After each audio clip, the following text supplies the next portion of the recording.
레위기 2장. 만약 사람이 여호와께 곡식으로 예물을 가져오려면 고운 가루가 그의 예물이어야 한다. 그는 그 위에 올리브 기름을 붓고 유향을 얹어 아론의 자손인 제사장들에게 가져가야 한다. 그러면 제사장은 그 제물 가운데서 모든 유향과 함께 고운 가루 한 줌과 올리브 기름을 가져다가 제단에서 기념물로 태워야 한다. 이것은 여호와께서 기뻐하시는 향기로운 화제다. 곡식 제물 가운데 남은 것은 아론과 그 자손들의 것이 될 것이다. 이것은 여호와께 드리는 화제물 가운데 가장 거룩한 것이다. 만약 화덕에 구운 것으로 곡식 제물을 가져오려면 그것은 고운 가루에 올리브 기름을 섞어 만든 누룩 없는 두꺼운 빵이나 올리브 기름을 바른 누룩 없는 납작한 빵이어야 한다. 만약 조리용 판으로 구운 것이라면 그것은 고운 가루에 누룩을 넣지 말고 올리브 기름을 섞은 것으로 하되 그것을 조각으로 나누어 그 위에 올리브 기름을 부어야 한다. 이것은 곡식 제사다. 만약 얕은 솥에 익힌 것을 곡식 제물로 드리려면 그것은 고운 가루에 올리브 기름을 섞어 만들어야 한다. 이런 것들로 만든 곡식 제물을 여호와께 가지고 가서 그것을 제사장에게 주면 그는 제단으로 가져가야 한다. 제사장은 그 곡식 제물 가운데서 기념할 몫을 떼어 불로 드리는 제물로 삼아 제단에서 불태워야 한다. 이것은 여호와께서 기뻐하시는 향기로운 화제다. 곡식 제물 가운데 남은 것은 아론과 그 자손들의 것이 되는데 이것은 여호와께 드리는 화제물 가운데 가장 거룩한 것이다. 여호와께 드리는 모든 곡식 제사에는 누룩이 들어갈 수 없다. 이는 여호와께 드리는 화제로 어떤 누룩이나 어떤 꿀도 바쳐서는 안 되기 때문이다. 첫 수확물을 제물로 여호와께 바칠 수는 있지만 그것들은 여호와께서 기뻐하시는 향기로운 냄새를 위해서는 제단에 드리면 안 된다. 모든 곡식 제물에는 소금을 쳐야 한다. 네 하나님과 맺은 언약의 소금을 네 곡식 제물에 빼지 말고 넣어야 한다. 네 모든 예물에 소금을 쳐야 한다. 만약 첫 수확물로 만든 곡식 제물을 여호와께 드리려면 그 곡식을 볶아 빻은 것을 드려야 한다. 거기에다 올리브 기름과 유향을 더하여라. 이것이 곡식 제물이다. 제사장은 빻은 곡식의 일부와 올리브 기름 일부와 유향 전부를 기념물로 불태워야 한다. 이것이 여호와께 드리는 화제다. 레위기 3장. 만일 그 예물이 화목제이고 서로 예물을 드리려면 수컷이든 암컷이든 상관없이 흠없는 온전한 것으로 여호와께 드려야 한다. 그는 그 예물의 머리에 손을 얹는 의식을 치르고 그것을 회막문에서 잡고 아론의 자손인 제사장들은 그 피를 제단 사방에 뿌려야 한다. 그는 화목제물 가운데 여호와께 드리는 화제로 드릴 부분, 곧 내장을 덮은 기름과 내장 주위에 있는 기름을 드려야 하고 2개의 콩팥과 그 위, 곧 허리 위의 기름 부위와 간의 거풀을 콩팥과 함께 떼어내야 한다. 아론의 자손들은 그것을 제단에 불붙은 나무 위에 올려놓은 번제물 위에서 태워야 한다. 이것이 여호와께서 기뻐하시는 향기로운 화제다. 만일 여호와께 드리는 화목제물의 희생제물이 양떼 가운데서 드리는 것이라면 수컷이든 암컷이든 간에 흠없는 온전한 것이어야 한다. 만일 그가 그의 예물로 어린 양을 드린다면 그것을 여호와 앞으로 가져가 그 제물 머리 위에 손을 얹는 예식을 치르고 회막 앞에서 잡아야 한다. 그리고 아론의 자손들은 그 피를 가져다 제단 사방에 뿌려야 한다. 그가 화목제 희생 가운데 여호와께 드릴 화제는 그것의 기름, 곧 척추 근처에서 떼어낸 기름진 꼬리와 내장을 덮은 기름과 내장 주위의 기름과 콩팥 2개와 그 위, 곧 허리 위의 기름 부위와 간의 거풀을 콩팥과 함께 떼어낸 부위다. 제사장은 그것을 제단 위에서 불태워야 한다. 이것이 화제로 드리는 음식이다. 만약 바치려는 예물이 염소라면 그것을 여호와 앞으로 가져가 예물의 머리에 손을 얹는 의식을 치르고 나서 회막 앞에서 잡고 아론의 자손들은 그 피를 제단 사방에 뿌려야 한다. 그가 제물 가운데서 여호와께 드릴 것은 내장을 덮은 기름과 내장 주위의 기름과 콩팥 2개와 그 위, 곧 허리 위의 기름 부위와 간 거풀을 콩팥과 함께 떼어낸 부위다. 제사장은 그것을 불 위에 태워서 여호와께서 기뻐하시는 향기를 내는 음식 제물로 제단 위에서 태워야 한다. 모든 기름은 여호와의 것이다. 어떤 기름이나 어떤 피도 먹지 말라. 이것은 너희가 어디에 살든지 대대로 지켜야 할 영원한 규례다. 요한복음 21장. 그 후 예수께서는 디베랴 바다에서 제자들에게 다시 자신을 나타내셨는데 그 나타내심은 이러합니다. 시몬 베드로, 디두모라고 하는 도마, 갈릴리 가나 사람인 나다나엘, 세베대의 두 아들들, 그리고 다른 두 제자가 함께 있었습니다. 시몬 베드로가 그들에게 나는 물고기를 잡으러 가겠소 하고 말하자 그들이 우리도 같이 가겠소 하고 말했습니다. 그들은 나가서 배를 탔습니다. 그러나 그날 밤 그들은 물고기를 한 마리도 잡지 못했습니다.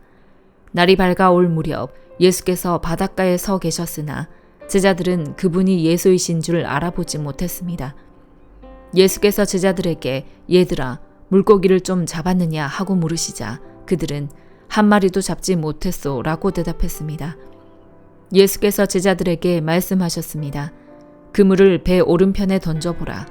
그러면 물고기가 잡힐 것이다. 제자들이 그물을 배 오른편에 던지자 물고기가 너무 많이 걸려 그물을 배 안으로 들어 올릴 수가 없었습니다. 예수께서 사랑하시던 제자가 베드로에게 말했습니다. 주이시다. 시몬 베드로는 주이시다라는 말을 듣자마자 벗어두었던 겉옷을 몸에 걸치고 물로 뛰어들었습니다. 그러나 다른 제자들은 배를 탄 채 물고기가 가득한 그물을 끌면서 배를 저어 육지로 나왔습니다. 배가 바닷가에서 약 200규빗 정도밖에 떨어져 있지 않았기 때문입니다. 제자들이 육지에 도착해서 보니 숯불을 피워 놓았는데 숯불 위에는 생선이 놓여 있었고 빵도 있었습니다. 예수께서 제자들에게 말씀하셨습니다. 너희가 방금 잡은 생선을 좀 가져오라. 시몬 베드로가 배에 올라 그물을 육지로 끌어내렸습니다. 그물 안에는 큰 물고기가 153마리나 들어 있었습니다. 물고기가 이렇게 많았는데도 그물은 찢어지지 않았습니다. 예수께서 제자들에게 말씀하셨습니다. 와서 아침을 먹으라. 다들 그분이 주이신 줄 알고 있었기 때문에 제자들 중 감히 그분께 누구십니까? 라고 묻는 사람이 없었습니다. 예수께서 오셔서 빵을 가져다가 제자들에게 나눠주셨고 이와 같이 생선도 주셨습니다. 예수께서 죽은 사람들 가운데서 살아나신 뒤 제자들에게 나타나신 것은 이것이 세 번째였습니다. 그들이 아침 식사를 끝마치자 예수께서 시몬 베드로에게 말씀하셨습니다. 요한의 아들 시몬아, 네가 이 사람들보다 나를 더 사랑하느냐? 베드로가 말했습니다. 예, 주여, 제가 주를 사랑하는 것을 주께서 아십니다. 예수께서 베드로에게 말씀하셨습니다. 내 어린 양 떼를 먹여라. 예수께서 베드로에게 다시 말씀하셨습니다. 요한의 아들 시몬아, 네가 나를 사랑하느냐? 베드로가 예수께 대답했습니다. 예, 주여, 제가 주를 사랑하는 것을 주께서 아십니다. 예수께서 베드로에게 말씀하셨습니다. 내 양떼를 쳐라. 예수께서 베드로에게 세 번째로 말씀하셨습니다. 요한의 아들 시몬아, 네가 나를 사랑하느냐? 예수께서 세 번째, 네가 나를 사랑하느냐 하고 물으시자 베드로가 근심하며 말했습니다. 주여, 주께서는 모든 것을 아십니다. 제가 주를 사랑하는 것을 주께서 아십니다. 예수께서 베드로에게 말씀하셨습니다. 내 양떼를 먹여라. 내가 진실로 진실로 너에게 말한다. 네가 젊어서는 스스로 옷 입고 원하는 곳으로 다녔지만 늙어서는 남들이 네 팔을 벌리고 너를 묶어 네가 원하지 않는 곳으로 너를 끌고 갈 것이다. 예수께서 이렇게 말씀하신 것은 베드로가 어떤 죽음으로 하나님께 영광 돌릴 것인지를 알리기 위함이었습니다. 그러고 나서 예수께서 베드로에게 말씀하셨습니다. 나를 따라라. 베드로가 돌아보니 예수께서 사랑하시던 제자가 따라오고 있었습니다. 이 제자는 만찬에서 예수께 기대어 주여, 주를 배반할 사람이 누구입니까? 라고 물었던 사람이었습니다. 베드로가 그 제자를 보며 예수께 물었습니다. 주여, 이 사람은 어떻게 되겠습니까? 예수께서 베드로에게 대답하셨습니다. 내가 돌아올 때까지 그가 살아있기를 내가 원한다 할지라도 그것이 너와 무슨 상관이 있겠느냐? 너는 나를 따라라. 이 말씀 때문에 이 제자가 죽지 않을 것이라는 소문이 형제들 사이에 퍼졌습니다. 그러나 예수께서는 그가 죽지 않을 것이라고 하신 것이 아니라 단지 내가 돌아올 때까지 그가 살아있기를 내가 원한다 할지라도 그것이 너와 무슨 상관이 있겠느냐라고 말씀하신 것뿐이었습니다. 이 일들을 증언하고 기록한 사람이 바로 이 제자입니다. 우리는 그의 증언이 참되다는 것을 알고 있습니다. 이 밖에도 예수께서 행하신 다른 일들이 많이 있으나 그 모든 것을 낱낱이 다 기록한다면 이 세상이라도 그 기록한 책들을 다 담아두지 못할 것입니다. 잠언 18장. 다른 사람과 어울리지 못하는 사람은 자기 욕심만 채우려 하고 모든 지혜를 배격한다. 어리석은 사람은 깨닫는 것을 좋아하지 않고 자기 의견을 내세우기만 한다. 악인이 오면 멸시가 뒤따라오고 부끄러운 일이 오면 망신도 온다. 슬기로운 사람의 입에서 나오는 말은 깊은 물과 같고 지혜의 샘은 흐르는 시냇물과 같다. 재판할 때 의인을 넘어뜨리려고 악인의 편을 드는 것은 옳지 않다. 어리석은 사람의 입술은 다툼을 일으키고 그 입은 매를 부른다. 어리석은 사람의 입은 자기를 멸망하게 하고 그 입술은 그 영혼에 덫이 된다. 남의 말을 하는 것은 맛있는 음식과 같아서 사람의 뱃속 깊이 내려간다. 자기 일을 게을리하는 사람은 이를 망치는 사람의 형제다. 여호와의 이름은 견고한 망대이니 의인이 거기로 달려가면 안전하다. 부자의 재물은 견고한 성과 같으니 그는 그것을 마치 높은 성벽인 것처럼 여긴다. 사람의 마음이 교만하면 파멸이 뒤따르지만 겸손하면 영광이 뒤따른다. 듣기도 전에 대답하는 사람은 미련함 그 자체이고 망신만 당한다. 사람의 병은 정신력으로 이겨낼 수 있지만 마음이 상하면 누가 견딜 수 있겠는가? 신중한 사람의 마음은 지식을 얻고 지혜로운 사람의 귀는 지식을 찾게 된다. 선물은 사람이 가는 길을 여유롭게 해주고 그를 높은 사람들 앞으로 인도해준다. 원고가 자기 사건을 말할 때는 그의 말이 옳아 보이나 이웃이 오면 진실은 밝혀지는 법이다. 제비뽑기는 말다툼을 끝내고 강하게 반박하는 사람들 사이에 해결을 지어준다. 마음이 상한 형제를 달래기는 견고한 성을 손에 넣기보다 어렵다. 그들의 다툼은 꺾이지 않는 성문의 빗장과 같다. 사람은 그 입에서 나오는 것으로 만족하고 그 입술에서 거두는 것으로 배부르게 된다. 죽고 사는 것이 혀의 능력에 달려 있으니 혀 쓰기를 좋아하는 사람들은 그 열매를 먹을 것이다. 아내를 맞이한 사람은 좋은 것을 얻은 것이며 여호와께 은혜를 받은 것이다. 가난한 사람이 자비를 간절히 구해도 부자는 혹독하게 대답한다. 많은 친구를 가진 사람은 해를 입기도 하지만 형제보다 더 가까운 친구도 있다. 골로새서 1장. 하나님의 뜻으로 그리스도 예수의 사도가 된 나 바울과 형제 디모데는 골로새에 있는 성도들 곧 그리스도 안에 있는 신실한 형제들에게 편지를 씁니다. 우리 아버지 하나님께로부터 여러분에게 은혜와 평강이 있기를 빕니다. 우리가 여러분을 위해 기도할 때마다 우리 주 예수 그리스도의 하나님 아버지께 감사를 드립니다. 이는 그리스도 예수 안에 있는 여러분의 믿음과 모든 성도를 향한 여러분의 사랑을 우리가 들었기 때문입니다. 여러분의 믿음과 사랑은 여러분을 위해 하늘에 쌓아둔 소망에서 비롯된 것입니다. 이 소망은 진리의 말씀, 곧 복음 안에서 여러분이 이미 들은 것입니다.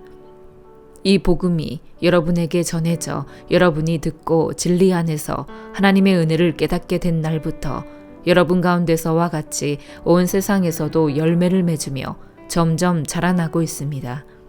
여러분은 이 복음을 우리와 함께 종된 사랑하는 에바브라에게서 배웠습니다.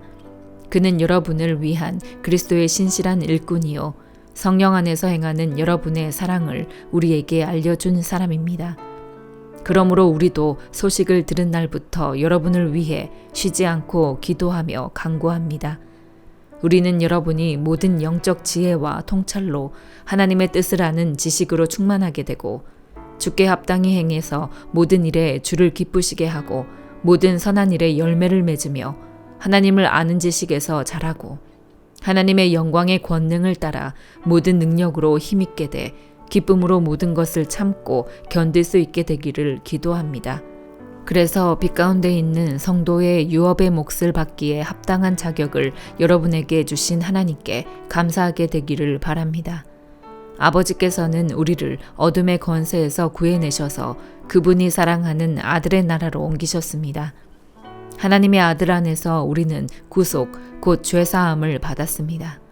하나님의 아들은 보이지 않는 하나님의 형상이요 모든 피조물보다 먼저 나신 분이십니다. 이는 하늘과 땅에 있는 모든 것들, 곧 보이는 것들과 보이지 않는 것들, 보좌들과 주권들과 권력들과 권세들이 하나님의 아들 안에서 창조됐기 때문입니다. 만물이 아들로 인해 창조됐고 아들을 위해 창조됐습니다. 하나님의 아들은 만물보다 먼저 계시고 만물은 그분 안에 함께 서 있습니다. 또 하나님의 아들은 그분의 몸인 교회의 머리십니다. 그분은 근본이시요 죽은 사람들 가운데서 먼저 살아나신 분이십니다. 이는 그분이 친히 만물 가운데 으뜸이 되시려는 것입니다. 이것은 아버지께서 모든 충만으로 아들 안에 거하게 하시기를 기뻐하셨고 그 아들의 십자가의 피로 평화를 이뤄 만물 곧 땅에 있는 것이든 하늘에 있는 것이든 모든 것이 아들로 인해 자기와 화목하게 되기를 기뻐하셨기 때문입니다.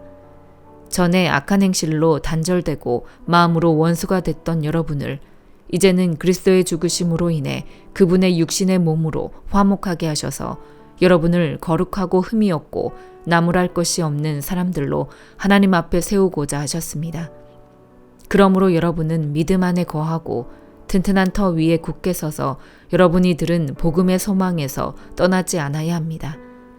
복음은 천하 모든 피조물에게 선포됐고 나 바울은 이 복음의 일꾼이 됐습니다. 이제 나는 여러분을 위해 받은 고난을 기뻐하며 그리스도의 남은 고난을 그분의 몸된 교회를 위해 내 육체에 채웁니다. 하나님의 말씀을 전파하기 위해 내게 주신 하나님의 경륜을 따라 내가 여러분을 위해 교회의 일꾼이 됐습니다. 하나님의 말씀은 모든 시대와 세대에 걸쳐 감춰져 온 비밀이었는데 이제는 성도들에게 나타났습니다. 하나님께서는 이 비밀의 영광이 얼마나 풍성한지 성도들에게 알리고자 하셨습니다. 이 비밀은 여러분 안에 계시는 그리스도, 곧 영광의 소망이십니다. 우리는 그리스도를 전파해서 모든 사람을 권하고 지혜를 다해 모든 사람을 가르칩니다. 이는 그리스도 안에서 모든 사람을 온전한 사람들로 세우기 위함입니다. 이 일을 위해 나도 내 안에서 능력으로 활동하시는 분의 역사를 따라 열심히 수고하고 있습니다. 아멘.